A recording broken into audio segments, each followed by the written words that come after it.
नांदेड़ के उर्दू घर में मारूफ तालीमी शख्सियत मरहूम ज़ैनुद्दीन सर की याद में एक ताज़ियती नशस्त का एहतमाम किया गया। रोज़नामे आलमी तहरीक के ज़ेर एहतमाम मुनक़िदा इस नशस्त में नांदेड़ के अलावा दीगर अजला से भी लोगों ने शिरकत की। इस ताज़ियती नशस्त में मरहूम मौलवी ज़ैनुद्दीन सर के फ़र्जंदान मोहम्मद मोहिउद्दीन, मोहम्मद खलीलुद्दीन, डॉक्टर मोहम्मद सलाहुद्दीन और मोहम्मद मुंतजिबुद्दीन, मोहम्मद शहाबुद्दीन के अलावा ख़वातीन भी मौजूद थीं। ताज़ियती नशस्त में निज़ामत के फ़राइज़ आलमी तहरीक के मुदीर आला अल्ताफ़ अहमद सानी ने बखूबी अंजाम दिए। नशस्त में मेहमानान ख़ुसूसी के तौर पर हाफिज़ अब्दुल रज़्ज़ाक़ और महमूद अली सहर के अलावा टीचर्स, लेक्चरर्स, समाजी, मजहबी और सियासी शख्सियात ने शिरकत की। तमाम शुरका ने मरहूम मौलवी ज़ैनुद्दीन सर के साथ गुजारे अपने लम्हात, उनके तजुर्बात और वाक़यात को तफसील से याद किया।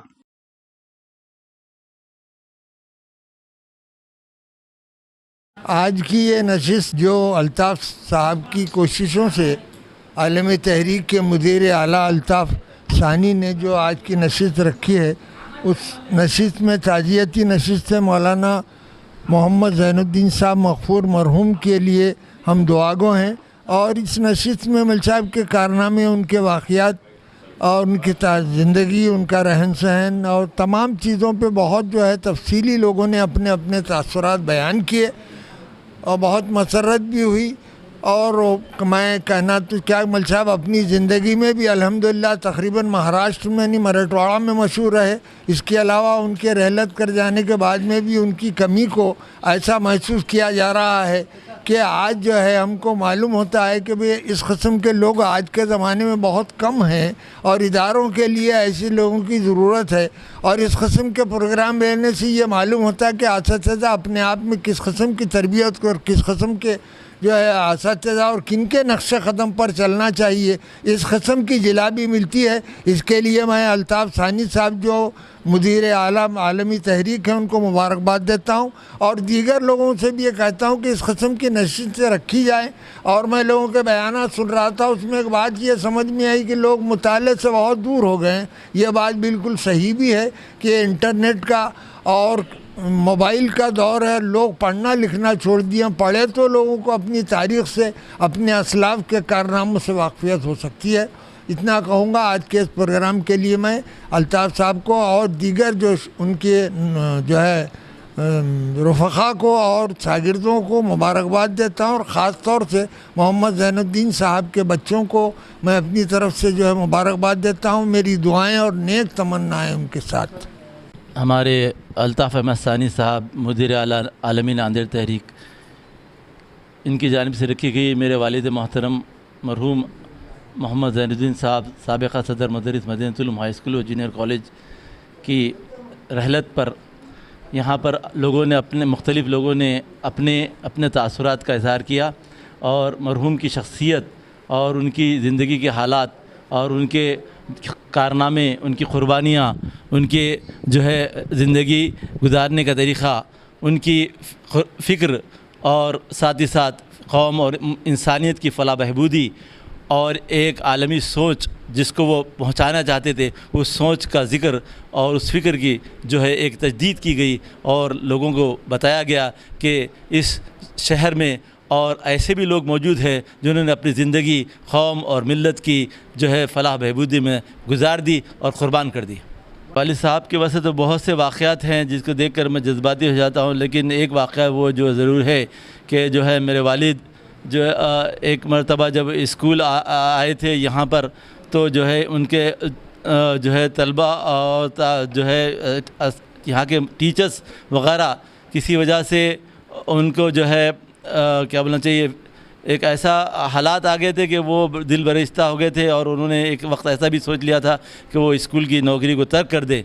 तो वो वाक़या मुझे अभी तक हमेशा सताते रहता है कि यहाँ पर जब उन्होंने इतनी क़ुरबानियाँ दिए तो उनको जो है उतनी जो है तकालीफ भी बर्दाश्त करना पड़ा और एक लम्हा ऐसा आ गया था कि वो स्कूल को तर्क करने और नौकरी को मुस्तफ़ी होने के लिए भी तैयार हो गए थे।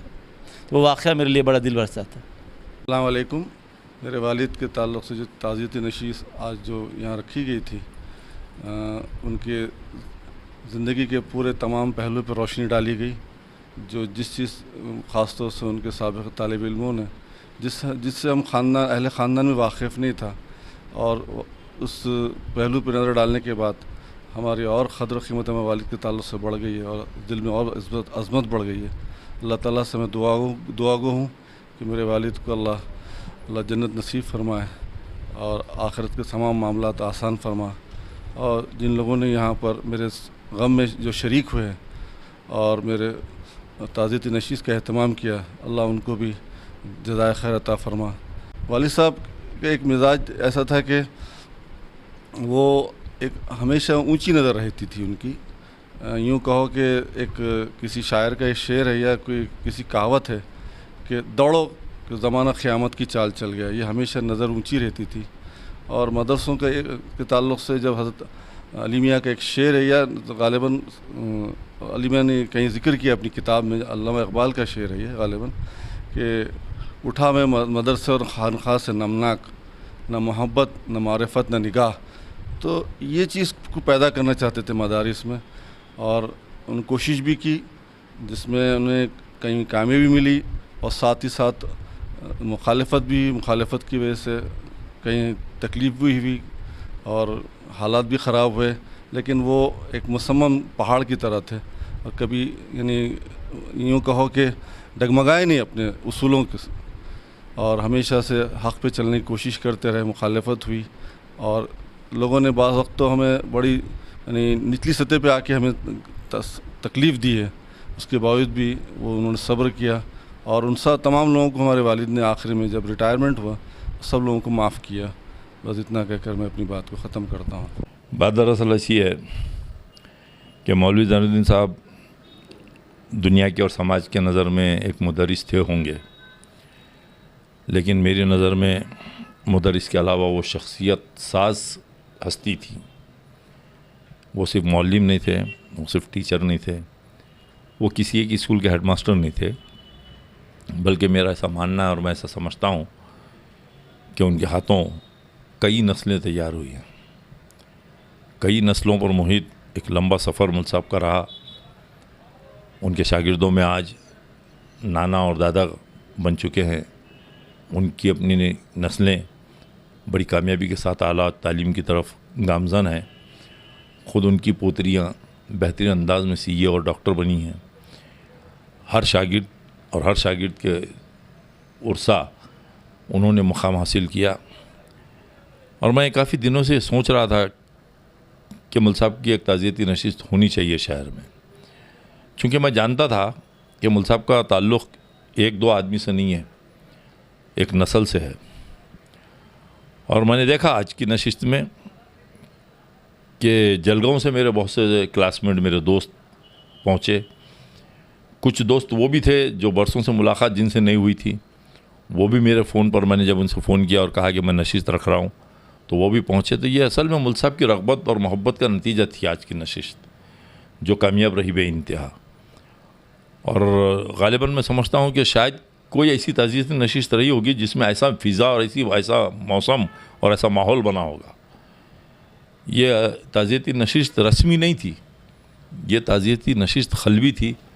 लोगों ने अपनी क़ल्ब की गहराइयों से बात की वहाँ आकर। और मैं अल्लाह से दुआ करूँगा कि मेरे उस्ताद मौलवी ज़ैनुद्दीन साहब को अल्लाह जन्नतुल फिरदौस में आला दर्जात इनायत फ़रमाए। और दूसरी एक ख़ास बात बताऊँ कि सहाफ़त से जो मेरा रिश्ता जुड़ा है, उसके पीछे मौलवी ज़ैनुद्दीन साहब की वो बसीरत थी जो उन्होंने देखी थी। बहुत ज़माने पहले की बात है, 88 में मैंने एक शुमारा निकाला था फ़हीम वक्त। वो हफ्त रोज़ा था, बहुत कम लोगों को मालूम है। और वो टाइटल इक़बाल मुतखड़कर ने मंगवाए थे, लेकिन उन्होंने दे दिए थे मुझे और मेरे दोस्त पे रऊफ़ को। और उसका पहला शुमारा मैंने जब मदीनतुल उलूम में मौलवी साहब के टेबल पर ला कर रखा, तो उसमें एक आर्टिकल मैंने लिखा था, जुज़ाम टीबी कैंसर से ज़्यादा ख़तरनाक मर्ज़ डोनेशन। इस उन्वान से मुझे आज भी याद है। तो मौलवी साहब ने मुझे घर से बुलवाए और बुला के बोले कि तूने लिखा? मैंने बोला हाँ। तो मौलवी साहब ने बोले तुझे लिखना ही चाहिए और तुझे बोलना चाहिए। मैं समझता हूँ तू आंखों में आंखें डाल के बात करने के फ़न से अच्छा वाकिफ़ है। और यकीन मानिए आप, मैं हल्फिया कह सकता हूँ कि उस दिन से मैंने इस फील्ड में जब कदम रखा, तो वो दिन है और आज का दिन है। कसम खा के कह सकता हूँ कि अल्हम्दुलिल्लाह मेरे उस्ताद की एक एक बात खरी साबित हुई। मैं आज भी अपनी ज़िंदगी में किसी ऑफिसर से, किसी लीडर से या किसी से भी मरूब नहीं हुआ। ये उनकी बसीरत और उनकी हौसला अफजाई की देन है जो मैं इस फील्ड में वापस आया और दोनों फील्ड में मैं टिका रहा। ठीक है, बाज़ जगह कामयाबी नहीं मिली, लेकिन मजमूई तौर पर उनकी दुआओं के तोफ़ैल आज मैं एक कामयाब ज़िंदगी गुजार रहा हूँ। मैं समझता हूँ मेरी अपनी शख्सियत साजी में, मेरी अपनी किरदार साजी में और मेरी क़ुव्वत गोयाई में भी मौलवी ज़ैनुद्दीन साहब की बहुत बड़ा दखल है उनकी शख्सियत का। इन तमाम चीज़ों को मैं महसूस कर रहा था और मेरे बहुत से दोस्तों से मैंने बात की तो सब ने इस बात के लिए कहा कि यार होना चाहिए। तो अल्हम्दुलिल्लाह आज एक नशिस्त उर्दू घर में हमने रखी और मैं समझता हूँ कि बहुत प्यारी नशिस्त ये हुई। जितने शुरका थे उन्होंने बिलमुशाफ़ा मुझसे ये कहा कि ये नशिस्त बहुत खूबसूरत थी।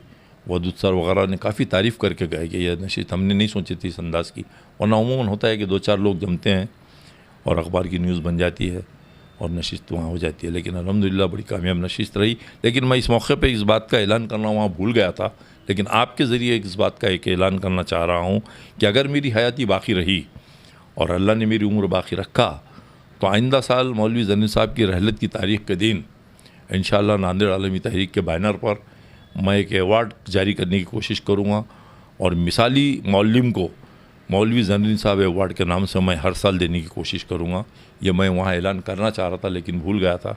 आपने मुझे मौका दिया और मैं आपके इस माध्यम के ज़रिए इस बात का ऐलान करता हूँ कि इंशाअल्लाह मेरा इदारा इस सिलसिले में आइंदा साल में एक अवार्ड जारी करेगा और वो मौलाना मौलवी ज़ैनुद्दीन साहब के नाम से होगा। खुदा आपके शागिर्दों में शामिल अल्ताफ़ सानी, जिसने सिर्फ 11th और 12th तक की जो है तालीम हासिल की, लेकिन आज मुझे फ़ख्र होता है मेरे उस्तादों पे कि मैंने कई LLB के लोगों की ज़मानतें ली हैं थाने में जाकर। ये तालीम का जो मियार है वो इस बात की गम्माज़ी करता है कि आज के ज़माने में, उस ज़माने में लोग शेर फ़हम पैदा होते थे उन उस्तादों के हाथों, आज अशार पर लोग तालियां बजाते हैं और सीटियां बजाती हैं।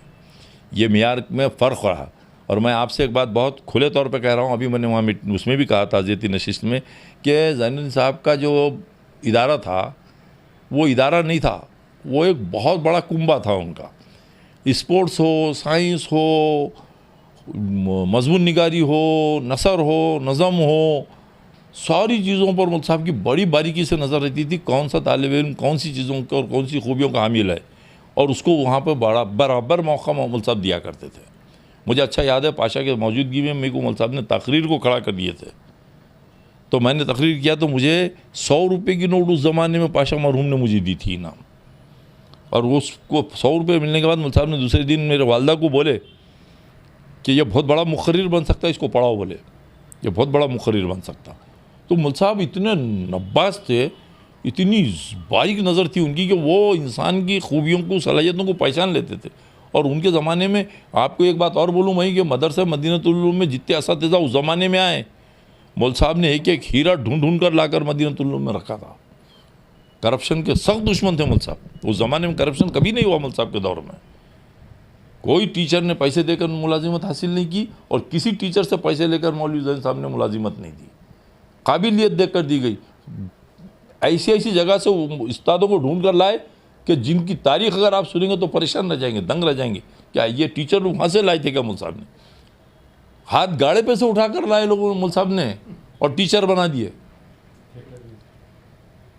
नब्बास थे मौलवी साहब, नब्ज़ शनास थे। एक बार किसी पे नज़र पड़ जाती तो मौलवी साहब ताड़ लेते थे कि ये किस मर्ज़ की दवा है, उससे क्या काम लेना है।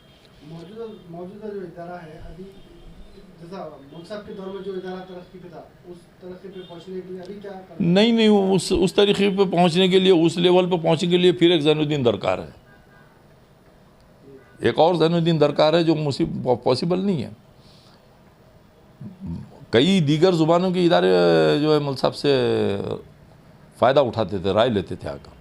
उस ज़माने में हमारी लैब इतनी मशहूर थी कि यहाँ के नामी गिरामी इदारे वाले आके मौलवी साहब को एप्लीकेशन देते थे कि हमारे मैट्रिक के बच्चों को टेस्ट के लिए आपकी लैब हमको दीजिए 2 घंटे के लिए। ये यानी ये आसान काम नहीं था। अजी उस ज़माने का सागवान का डोल्डेक्स जो ज़ैनुद्दीन साहब के पीरियड में बना, आज जाकर ढूंढिए कहाँ है। नहीं, सारी चीज़ें बर्बाद हो गई, गार्डन बर्बाद हो गया, इमारत बन गई, उसके बाद इमारतें बनी हैं, लेकिन वो बातें पैदा नहीं हो सकी जो किसी इदारे में उनके ज़माने में पैदा हुई थी। मुझे अच्छा याद है एक मरतबा शायद इन लोगों को भी नहीं मालूम होगा।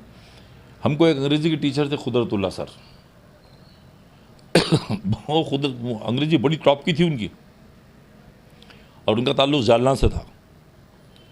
तो परसों कुछ साल पहले की बात बोल रहा हूँ मैं, मैट्रिक के बाद की बात है। परसों कुछ साल मौलवी साहब के साथ में बैठा हुआ था, तो ऐसी बातें निकली तो मौलवी साहब ने मुझे हैरत अंगेज़ इत्तला दी उस दिन। मेरे को बोले तू खुदरतुल्ला को क्या समझता? बोले खुदरतुल्ला जालना के थे बोले, लेकिन उनकी दोस्ती डॉक्टर भीमराव अम्बेडकर से थी बोले, क्योंकि वो भी तालीम पे बहुत मेहनत की उन्होंने भी, अम्बेडकर साहब ने भी। तो ये खुदरतुल्ला सर जालना से थे। तो ऐसे हीरे ऐसे मोती मौलवी साहब ने ढूंढ ढांड के ला के मदीनतुल उलूम को संवारे थे। आज वो अहलियत रखने वाले, वो काबिलियत रखने वाले, वो मिजाज। और एक बात थी, मैं तो बार बार बोल रहा हूँ, कई लोगों का जिक्र किया मैंने उस ज़माने में। अजीब 74-75 में हमारा सिलेबस नया बना, PUC ख़त्म हुआ, 11th शुरू हुआ हमारे दौर से। तो ज्योमेट्री और अलजबरा ये 2 चीज़ें हमारे सिलेबस में आई। बहुत कठिन काम था, लेकिन उस ज़माने में जो टीचर्स ट्रेनिंग लेके आए थे, वो टीचरों में हामिद सरवरी भी थे, सैफ के वालिद। इनके पास एक ऐसा ग्रुप था कि मौलवी ज़मीन साहब से उन्होंने आके बोले कि मौलवी साहब बताइए क्या करना। तो मौलवी साहब ने बोले गरीब बच्चों को मुफ्त में पढ़ाओ। तो उन्होंने कहा हम कहाँ पढ़ाना? तो मौलवी साहब ने कहा लालबाड़े की इमारत मैं दे रहा हूँ। क्या बात है? मौलवी साहब ने लालबाड़े की इमारत उनको दी। मगरिब के बाद से 7 बजे से रात में 10 बजे तक वो असातिज़ा मुफ्त में, जनाब मुफ्त में बच्चों को ट्यूशन पढ़ाते थे। आज तो हालत आप देख रहे हैं, तालीम का व्यवसायीकरण हो गया हुआ है, पूरी तालीम कमर्शलाइज हो गई भी है।